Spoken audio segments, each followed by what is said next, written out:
There was a face in the car window. We were driving at 75 mph. There was a face outside the car window. We were going 75 mph, and I was the only one that could see it. I don't know what else to say or do. I'm kind of freaking out right now. I'm writing this here because I need to empty these thoughts out before I go insane. Will I post it? I don't know, and it's not important. Right now, this draft is going to serve as my way of calming down. Let me start from the top and write down everything that's happened so far. My name is Cassie. I live in the middle of nowhere, Florida, with my boyfriend and my sister Lisa. We just got done visiting my parents in slightly less middle of nowhere, Florida. We had a good time, but ended up staying later than we should have, way later. I tried to convince that we could just spend the night with them, but he felt like he was imposing. He's the type to avoid that at all cost, so he insisted on going home that night. And since we were Lisa's only ride home, she was dragged along too. So in the dead of night, around 11 p.m., we began the long 2-hour drive back home. Lisa has night blindness, and I, embarrassingly enough, don't have a driver's license, even at 22. So it was all on my poor boyfriend to drive us home. That's how we ended up in this situation. The three of us barreling down this empty country road in the dead of night. Something straight out of a horror movie. We were about an hour into the drive when I first noticed it. Was focused on driving, and Lisa had fallen asleep. So I was left to my own devices. I had exhausted any entertainment my phone could give and turned a tired eye to the window. At first, I didn't see it. At first, I just thought it was my own reflection or something appearing in the glass. It was hazy and distorted, like I was trying to look at something under rippling water. But the longer I stared, the more clear it became. What started as a pale, formless shape took on more clarity, like it were emerging from the shadows to make itself known. Edges became more defined, features more apparent. A wisp of hair, the hollows of eyes, the bridge of a nose, the contours and shapes of a face. The second I realized it wasn't my reflection, I shot upright in my chair, my eyes going wide as I continued to gaze at the strange apparition. I blinked hard and rubbed my eyes, thinking I must have just been tired and seeing things.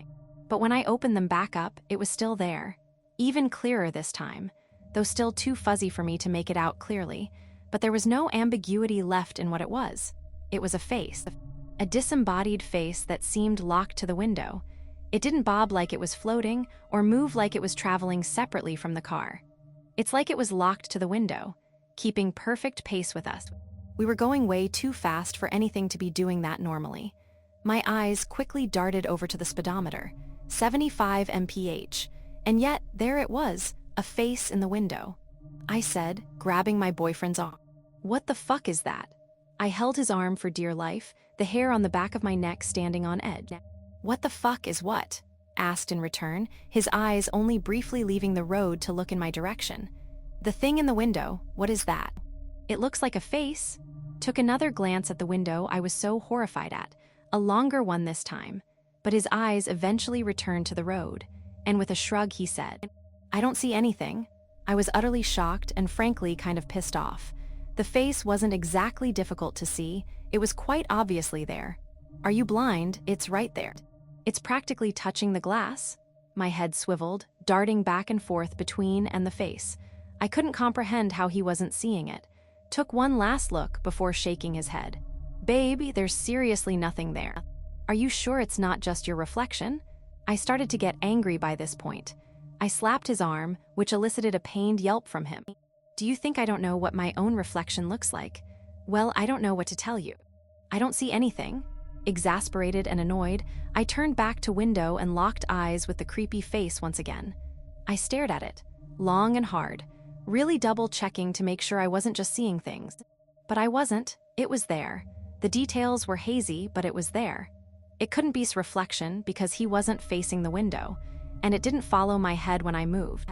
The face had become even clearer in the past minutes. I could make out more of it now, more of its entire head. It looked misshapen. Something was wrong about its shape somehow. My heart was starting to pound. Fear was gripping my heart. What was this thing? Was I just losing my mind? My sister must have woken up from our shouting, because I heard her stirring in the backseat. Before she let out a bleary yawn and leaned forward, Arms on the backs of our chairs, head leaned forward between them. "What are you two yelling about? Are we home yet?" she mumbled, still groggy and tired.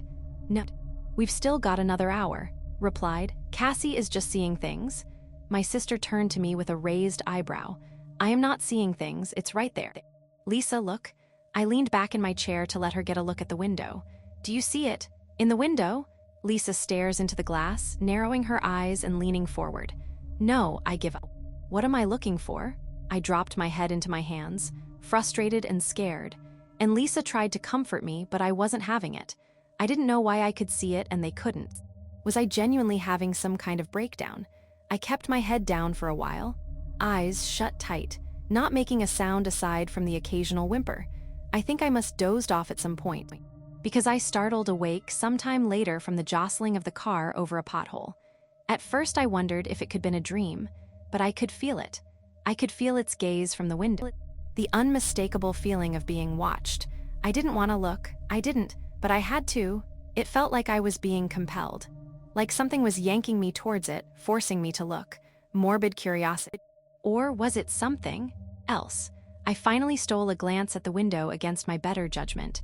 It was still there, and now it was even more clear than before. I could make out more details that I couldn't last time.